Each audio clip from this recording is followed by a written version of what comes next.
एक साधु घाट के किनारे बैठा हुआ था। वहाँ वह दिन भर बैठा रहता और बीच-बीच में ऊंची आवाज में चिल्लाता, जो चाहोगे सो पाओगे। उस रास्ते से गुजरने वाले लोग उसे पागल समझते थे।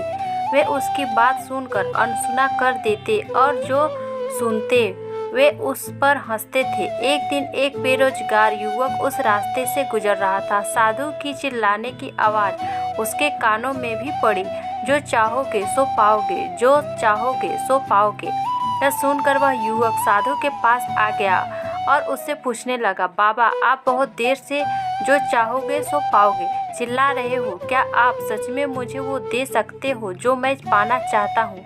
साधु बोला, हाँ बेटा, लेकिन पहले तुम मुझे ये बताओ कि तुम पाना क्या चाहते हो। युवक बोला, बाबा, मैं चाहता हूँ कि एक दिन मैं हीरो का बहुत बड़ा व्यापारी बनूं। क्या आप मेरी ये इच्छा पूरी कर सकते हैं? साधु बोला, बिल्कुल बेटा, मैं तुम्हें एक हीरा और एक मोती देता हूँ। उससे तुम जितने चाहो हीरे मोती बना लेना।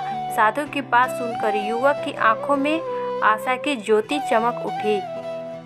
फिर साधु ने उसे अपनी दोनों हथेलियों आगे बढ़ाने को कहा। युवक ने अपनी हथेलियां साधु के सामने रख दी। साधु ने पहले उसकी एक हथेली पर अपना हाथ रखा और बोला, बेटा, ये इस दुनिया का सबसे अनमोल हीरा है। इसे समय कहते हैं। इसे जोर से अपनी मुट्ठी में जकड़ लो। इसके द्वारा तुम जितने चाहो उतने हीरे बना सकते हो। इसे कभी अपने हाथ से निकालने मत देना। फिर साधु ने अपना दूसरा हाथ युवक की दूसरी हथेली पर रखकर कहा, बेटा, यह दुनिया का सबसे कीमती मोती है। इसे धैर्य कहते हैं। जब किसी कार्य में समय लगाने के बाद भी परिणाम प्राप्त न हो तो इस धैर्य नामक मोती को धारण कर लेना। यदि यह मोती तुम्हारे पास है तो तुम दुनिया के जो चाहोगे वो हासिल कर सकते हो। युवक ने ध्यान से साधु की बात सुनी और उन्हें धन्यवाद कर वहां से चल पड़ा।